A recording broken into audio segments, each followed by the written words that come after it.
नमस्कार दोस्तों। आज मैं आपके सामने अपनी कोई गज़ल या रचना लेकर नहीं आई हूँ।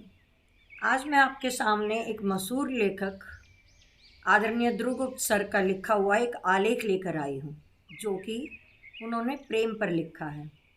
दोस्तों, इनकी पिछले दिनों एक पुस्तक भी आई थी, फिर तेरी कहानी याद आई, और वो अनेक विषयों पर लिखे हुए उसके अंदर आलेख हैं, और ये पुस्तक बेस्ट सेलर भी रही है। तो दोस्तों, ये आलेख बहुत ही विचारोत्तेजक लिखते हैं। मुझे ये आलेख पसंद आया तो मैंने सोचा कि मैं आपके सामने इसको पढ़कर सुनाऊं या प्रस्तुत करूं। तो ध्यान से सुनना दोस्तों, शुरू करती हूं। प्रेम इस दुनिया की सबसे खूबसूरत और सबसे अद्भुत भावना है। दो व्यक्तियों के बीच एक ऐसा अदृश्य बंधन जिसमें मुक्ति की तमाम संभावनाएं छिपी हैं। दुनिया के सभी धर्मों, संस्कृतियों, सारे मानवीय व्यवहारों, तमाम साहित्य और सभी कलाओं के मूल में प्रेम ही है।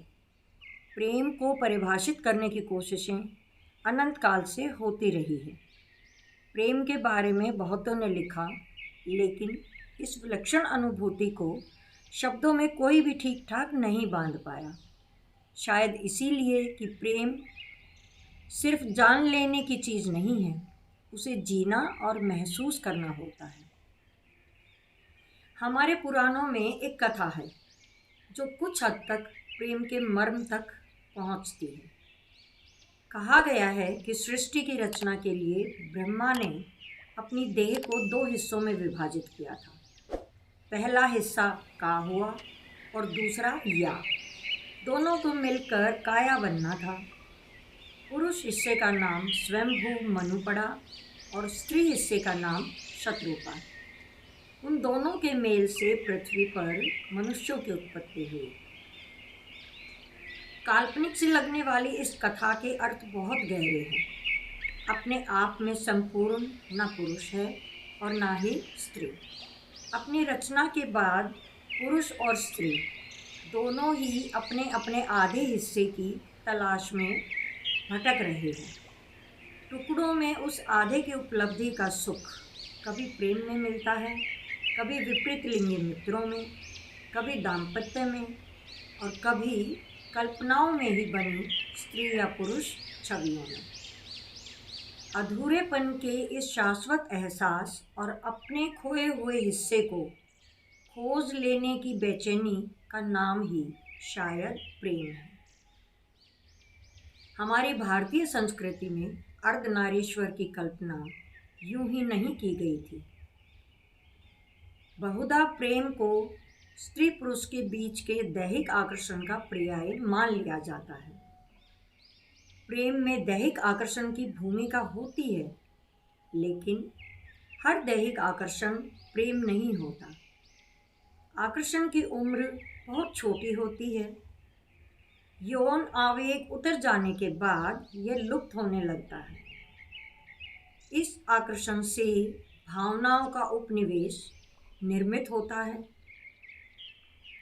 आपको जो आकर्षित करता है, आप चाहते हैं कि वह आपकी संपत्ति बनकर सदा आपके साथ रहे, आपकी आकांक्षाओं के अनुरूप चले, आपके अहंकार को सहलाए और आपको विशिष्ट होने का गौरव दे।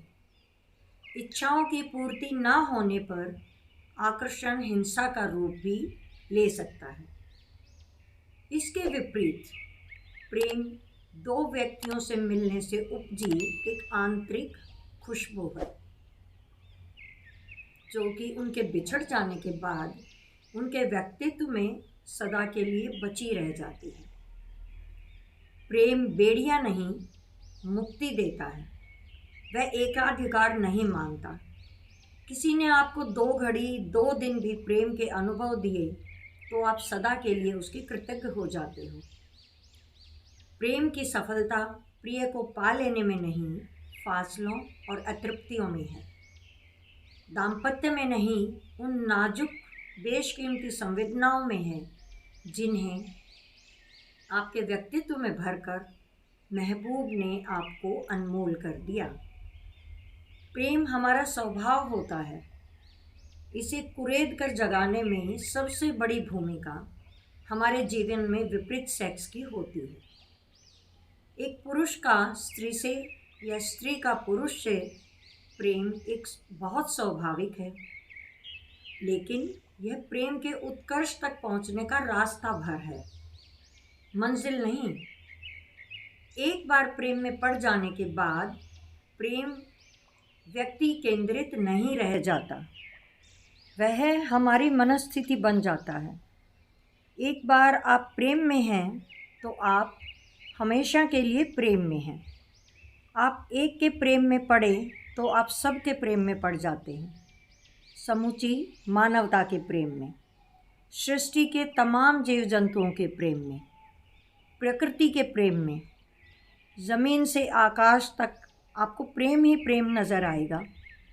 ऐसा बिल्कुल नहीं हो सकता कि आप किसी एक से प्रेम करें और दूसरों से नफ़रत। प्रेम विस्तार मांगता है। दोस्तों, प्रेम की इस प्रकृति के बारे में प्रिय शायर जिगर मुरादाबादी ने क्या खूब कहा है। एक लफ्ज़ मोहब्बत का अदना ये फसाना है, सिमटे तो दिले आशिक, फैले तो ज़माना है। दोस्तों, प्रेम ने आपको बदला है, तो आप इस प्रेम से अपने आसपास की दुनिया को बदलने की कोशिश में लग जाएं, और यही प्रेम की सार्थकता है, यही प्रेम का गंतव्य। तो दोस्तों, कैसा लगा आपको प्रेम पर लिखा ये आलेख? कमेंट बॉक्स में कमेंट करके ज़रूर बताएं।